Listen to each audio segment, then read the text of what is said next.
हमारे पिता और हमारे प्रभु यीशु मसीह की ओर से तुम्हें अनुग्रह और शांति मिलती रहे मेरे प्रियो। उसी ने अपने आप को हमारे लिए दे दिया ताकि हमारे परमेश्वर और पिता की इच्छा के अनुसार इस वर्तमान बुरे संसार से हमें छुड़ाया जाए। उसकी स्तुति और बड़ाई युगान युग होती रहे मेरे प्रियो। परमेश्वर के महान अनुग्रह के द्वारा आज हम जानेंगे कि हम अब मसीह में नई सृष्टि हैं। नई सृष्टि क्या है मेरे प्रियो? परमेश्वर पिता ने इस सृष्टि का निर्माण अपने मुंह से निकले वचन के द्वारा किया। जो उसने कहा वो हो गया। उसने मनुष्य को अपने ही स्वभाव में बनाया और एक मनुष्य की आज्ञा ना मानने के कारण पाप सब मनुष्यों के जीवन में आया और उसी के साथ मृत्यु भी आई।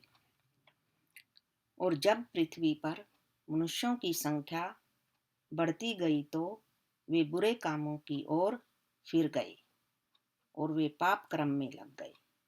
वे अपने उस कर्ता को भूल गए जिसने उन्हें अपने ही स्वरूप में बनाया था और सब पशु पक्षियों से श्रेष्ठ बनाया और उन्हें सारे अधिकार दिए।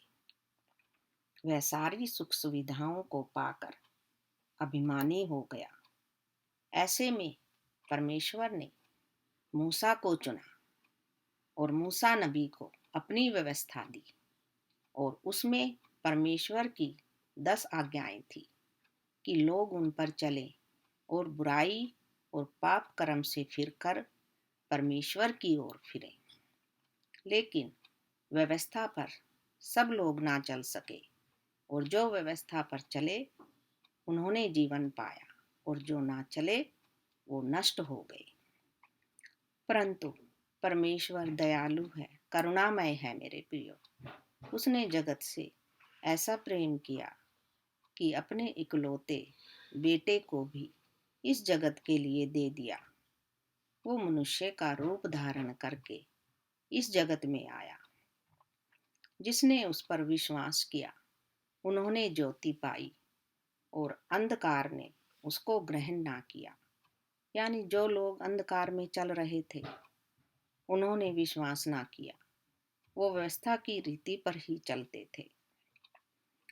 व्यवस्था का विश्वास से कोई संबंध नहीं है मेरे प्रियो, क्योंकि जो उनको मानता है वह उसी के कारण जीवित रहेगा। मसीह जिसने हमारे पाप और अधर्म का बोझ अपनी देह पर लेकर क्रूस पर चढ़ गया और क्रूस की भयानक मौत को सहा मेरे प्रिय, ताकि हम पाप में मरकर धार्मिकता में जीवन जीने पाएं। हम धर्मी बने। उसने हमारे पापों के लिए अपना लहू बहाया, कोड़े खाए, ताकि हम रोग बीमारियों से छूट जाएं, सारे बंधनों से मुक्त हो जाएं। हम मसीह में आजाद हैं मेरे प्रिय, और परमेश्वर पिता ने उसे मरे हुओं में से जिलाया ताकि हम धर्मी ठहरे और लोग उस पर विश्वास करें कि वो परमेश्वर का पुत्र है।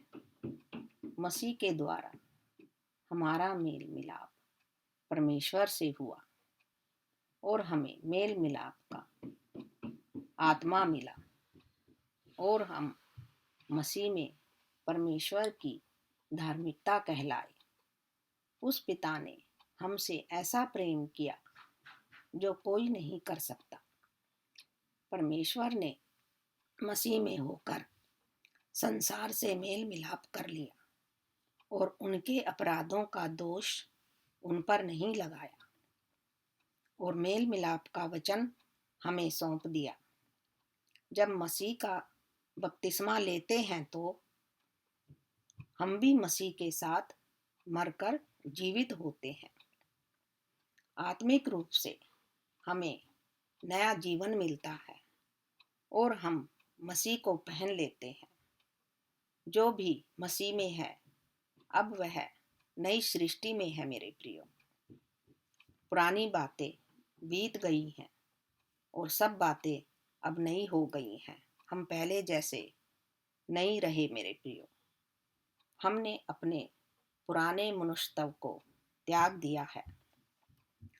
पहले हम झूठ बोलने वाले, निंदा करने वाले, एक दूसरे से बुराई करने वाले, ईर्ष्या करने वाले, अपने मन की बुरी अभिलाषाओं को पूरा करने वाले थे। प्रभु मसीह हमारा आदर्श है मेरे प्रियो। हमें उसके पद चिन्हों पर चलना है। उसने हमसे प्रेम के कारण हमारे लिए अपनी जान दी। वो हमारे लिए शापित हुआ कि हम आशीषित हो जाएं। वो हमारे लिए निर्धन बना कि हम धनवान हो जाएं। जैसा हमारा बुलाने वाला पवित्र है, हमें भी वैसा ही बनना चाहिए। लिखा है, पवित्र बनो क्योंकि मैं पवित्र हूँ। और तुम्हारे अंदर जो सत्य और विश्वास का आत्मा है, जो परमेश्वर की ओर से मिला है, संसार की ओर से नहीं। क्योंकि हमने परमेश्वर के जीवते और सदा स्थिर रहने वाले वचन के द्वारा नया जन्म पाया है। इसलिए सब प्रकार का वैर भाव, छल कपट, ढा और निंदा को दूर करके नए जन्मे हुए बच्चे के निर्मल आत्मा के समान बनो, ताकि उसके द्वारा उद्धार पाने के लिए बढ़ते जाओ। क्योंकि तुमने प्रभु की कृपा का स्वाद चख लिया है मेरे प्रियो। तुम एक चुना हुआ वंश, याजकों का समाज और पवित्र लोग और परमेश्वर की निज प्रजा हो, जिसने तुम्हें अंधकार में से अपनी अद्भुत ज्योति में बुलाया है। उस ज्योति के समान पवित्र बनो मेरे प्रियो। अपने अंदर उसके गुण प्रकट करो। पहले तुम कुछ भी नहीं थे, परंतु अब परमेश्वर की प्रजा हो। अगर हम कोई भला काम करके दुख उठाते हैं तो वह परमेश्वर को भाता है, क्योंकि मसीह भी तुम्हारे लिए दुख उठाकर एक आदर्श दे गया है, जो पाप से अनजान था, निर्दोष था, पवित्र था। वो हमारे लिए क्रूस पर पाप बन गया मेरे प्रियो, ताकि हम धर्मी ठहरे। मेरे प्रियो, उस जैसा कोई नहीं है, उस जैसा प्रेम कोई नहीं कर सकता। उसकी उदारता, उसकी नम्रता, उसकी दीनता, उसका स्वभाव हमारे अंदर प्रकट होने पाए। किसी को अपने से कम मत समझो, सबका आदर करो मेरे प्रियो। किसी बात के लिए घमंड मत करो। घमंड करो तो प्रभु पर करो, और सदैव एक दूसरे से प्रेम रखो। यही बातें मसीह की पूरी व्यवस्था को पूरा करती हैं। अंत में प्रभु सदैव प्रभु अंत में प्रभु में आनंदित रहो, और उसका प्रेम और शांति आप सबको मिले। आमीन। धन्यवाद।